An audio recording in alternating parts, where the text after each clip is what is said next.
creepy peeps, it's movie review time again. I saw Ouija this past weekend. I thought I'd share my thoughts on this horror movie with you guys. In case you didn't see my last video, which would be the horror block opening for the month of November. This is the second time I'm filming this because I had filmed my review previously and went to go transfer it onto my computer, and somehow the technical genius that I am managed to delete the footage before I saved it or imported it or something. I don't really know what happened. All I know is that I lost the footage and it was no longer on the camera. It wasn't anywhere on my computer. So this is my second time filming this.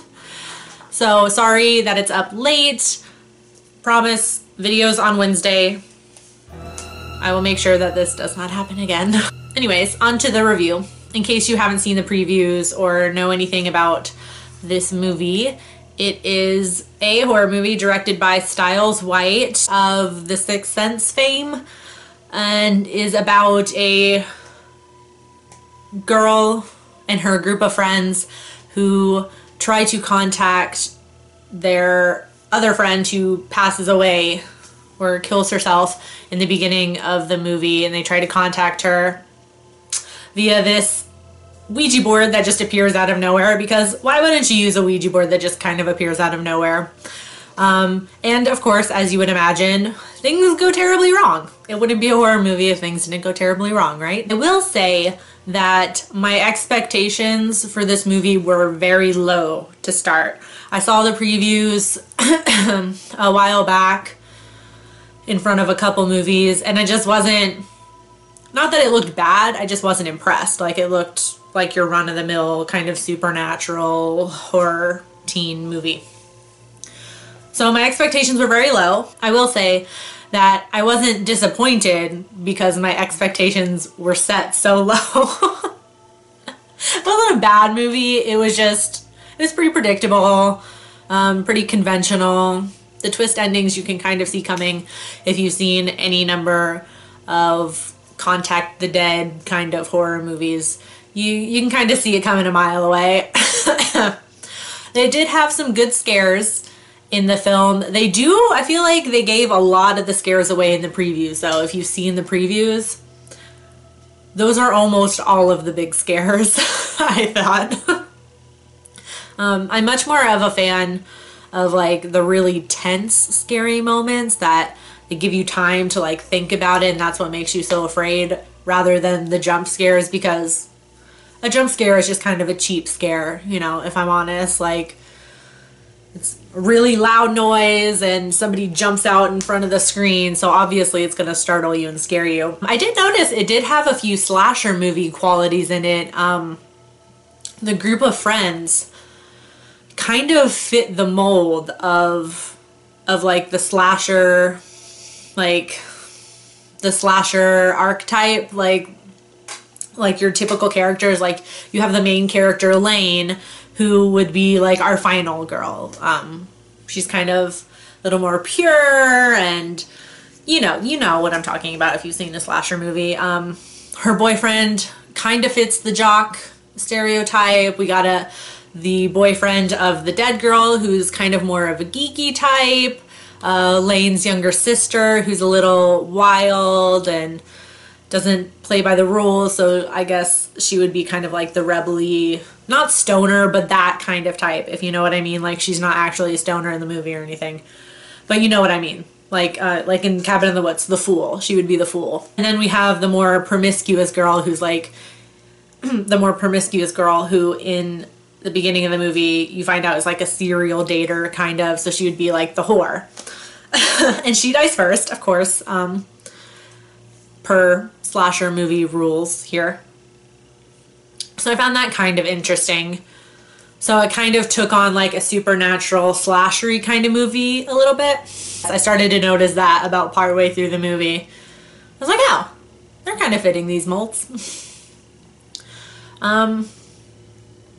It did have a few, like a lot of, trying to find a good way to say this.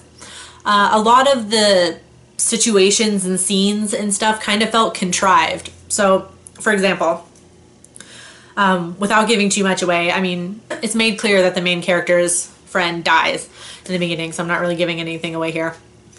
But after she dies, and after like the funeral and the wake, or whatever in the movie, the dead girl's parents go away, leaving our main character Lane to watch over the house, which kind of, that's a little more understandable. Like, their parents just lost their child, so, you know, they might go to stay with family or something like that. That's a little more understandable. Well, it gives Lane an excuse to be in the house where creepy things are happening. But then Lane's father goes away on like a business trip, like randomly. And I don't know, I thought that was just like a little contrived, like, oh, well, now all the adults are gone. Like, I don't know. It just felt a little unnecessary and silly. And your daughter's best friend just committed suicide, like, was killed, and you're just gonna leave? Seems a little irresponsible if you ask me. Also, I just want to go on a little mini rant here. Is it just me, or in movies, maybe not just horror movies, but just movies in general, does it feel like the people who are grieving in the movies do not get enough time to grieve? So in the movie, as you see in the previews, like, Lane is kind of watching a video where she sees her friend, her dead friend, finding the Ouija board and playing with the Ouija board. So that's how she knows, kind of starts to know what happens to her. So she convinces her friend, she's like, I want to use the Ouija board. I want to try to talk to Deb. The dead friend's name is Deb. I want to try to talk to her just like for some closure or whatever, and then I'll drop it. So that's when they first use the Ouija board. And after that, the boyfriend is like walking Lane to her door and is basically telling her like she should start to get over it now and blah, blah, blah.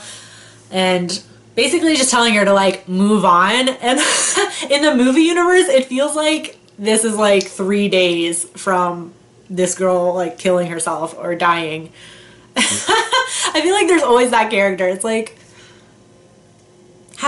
has more than like a week passed or something like that, because I feel like it's a little insensitive. I don't know. That was just a little rant. I was kind of laughing in the movie at that. I was just like, damn, poor girl doesn't get any time to grieve. Anyways, sorry for that ramble.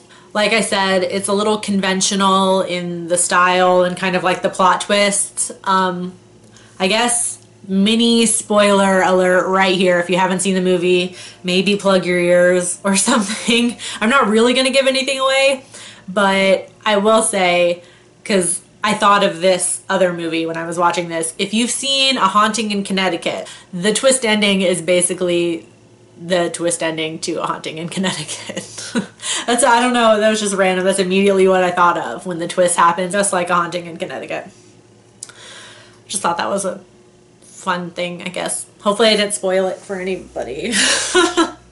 Again, like I said, if you are any kind of horror movie fan, you'll be able to watch this movie and basically you're going to be able to tell what's going to happen. It's not going to be a surprise, really. This movie really didn't teach me anything that I don't already know, or that anyone should already know. Don't mess with Ouija boards that you find in your attic. If you don't know how that Ouija board got there, don't fuck around with it, okay? Like, I already knew that, so basically the whole movie I'm just like, why the hell are you guys messing with this Ouija board? It's creepy. Please stop. The whole movie could have been avoided had they not just messed around with stuff that they don't know about. Overall, I don't know that I would recommend going to spend $11 or $12 at a movie theater for this. Might be fun to watch when it comes out on Redbox or something with friends or something with all the lights off or whatever. But I definitely wouldn't pay to go see it again. Wasn't really impressive at all. Yeah, wasn't terrible. Just, if that's what you're into, it's not a bad movie. Like, it's not poorly done or anything like that. So yeah, those are my thoughts on the movie Ouija. Let me know in the comments down below if you've seen this movie already, what you thought about it. I'd love to hear other opinions on this movie, so please share them below if you've seen it. And give this video a thumbs up if you feel so inclined. And subscribe, I guess, if you would like to be notified when I post a new video. And I will see you guys next week. Until then, stay strange.